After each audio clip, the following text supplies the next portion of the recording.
आदाब, नमस्कार दोस्तों, हिंदोश में आपका स्वागत है। मैं हुक्राम।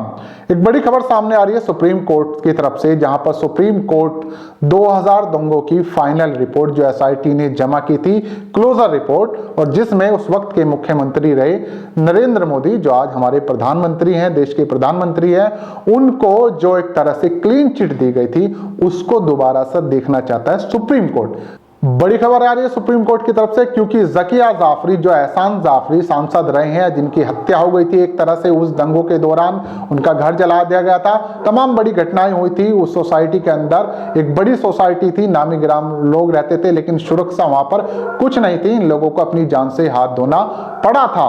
उसकी एक बार फिर से याचिका सुप्रीम कोर्ट में डाली गई है, जिसमें कोर्ट में जो वकील हैं वो कपिल सिब्बल है इनकी तरफ से, ज़किया जाफरी की तरफ से।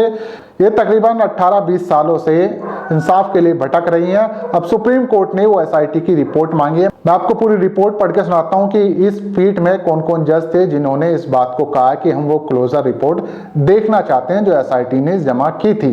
लेकिन उस पर जाने से पहले आपसे अपील है कि वीडियो अगर फेसबुक पर देख रहे हैं तो फेसबुक पेज को फॉलो कर सकते हैं, यूट्यूब पर देख रहे हैं तो चैनल को सब्सक्राइब कर सकते हैं। अब चलते हैं इस खबर की तरफ। तो कल यानी मंगलवार के दिन एक पीठ, जिसमें कई सारे जज, जिसमें न्यायमूर्ति एएम खानविलकर, न्यायमूर्ति दिनेश माहेश्वरी और न्यायमूर्ति सीटी रविकुमार पीठ ने कांग्रेस के नेता रहे एहसान जाफरी, उनकी पत्नी ज़किया जाफरी की एक याचिका पर सुनवाई की, और जिसमें उनके वकील थे कपिल सिब्बल, जैसे मैंने आपको शुरू में बताया। इन्होंने उस एसआईटी रिपोर्ट पर सवाल खड़े किए थे, जिसके बाद सुप्रीम कोर्ट ने यह कहा है कि हम लोग वो 2002 के दंगों के दौरान जो रिपोर्ट बनाई गई थी, जिसमें क्लीन चिट दी गई थी मुख्यमंत्री नरेंद्र मोदी को, जो उस वक्त मुख्यमंत्री रहे थे गुजरात के, वो क्लोजर रिपोर्ट एक बार हम देखना चाहेंगे, और जो औचित्य है उसका वो हम देखना चाहेंगे, वो हमारे सामने पेश की जाए। क्योंकि इन लोगों ने उसको चुनौती दी है कि उसमें ठीक ढंग से कार्रवाई नहीं हुई थी। साथ ही न्यायालय ने, सुप्रीम कोर्ट ने इस बात को दोहराया कि हमारा बड़ी हस्तियों से कोई लेना देना नहीं है, राजनीतिक कुछ भी नहीं है, हम कानून और व्यवस्था तथा एक व्यक्ति के अधिकारों के मामलों का देख रहे हैं। उन्होंने कहा कि इस मामले में राजनीति हुई है नहीं हुई है उससे हमें मतलब नहीं है, हम कोर्ट की नज़र में जो सही होगा, हमारा कोई लेना देना नहीं कि कौन किस पद पर बैठा है, क्या है, अगर वो कानून की नज़र में कुछ भी हो उसके हिसाब से कार्रवाई की जाएगी। सुप्रीम कोर्ट ने कड़े लहजे में कल कोर्ट के अंदर कहा है।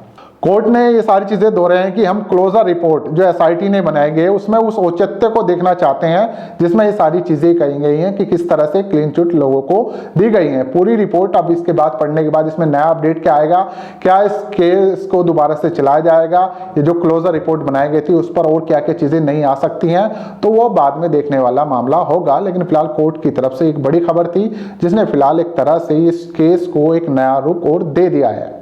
लेकिन इस सब के बावजूद हम मीडिया की कुछ हेडलाइंस पर आपका ध्यान देना जरूर चाहेंगे। जब भी मीडिया 2000 दंगों की बात करता है और उसमें बताता है कि किस तरह से वहां पे लोगों की हत्याएं की गई थी, लेकिन उससे पहले वो दो हेडलाइन जरूर दिखाता है कि पहले साबरमती एक्सप्रेस में इसमें आग लगाई गई, उसमें 60 लोगों की तकरीबन मौत हो गई, उसके बाद गुजरात में दंगे भड़क गए और उसके बाद वहां पर लोगों की हत्याएं हुई। लेकिन वो पहले उस अपने एजेंडे को पूरा करता कि नहीं, पहले उनके साथ गलत हुआ, उसके जो परिणाम हुआ, उसका जो एक्शन हुआ, एक्शन का जो रिएक्शन हुआ, उसके बाद ये सारी चीजें हुई।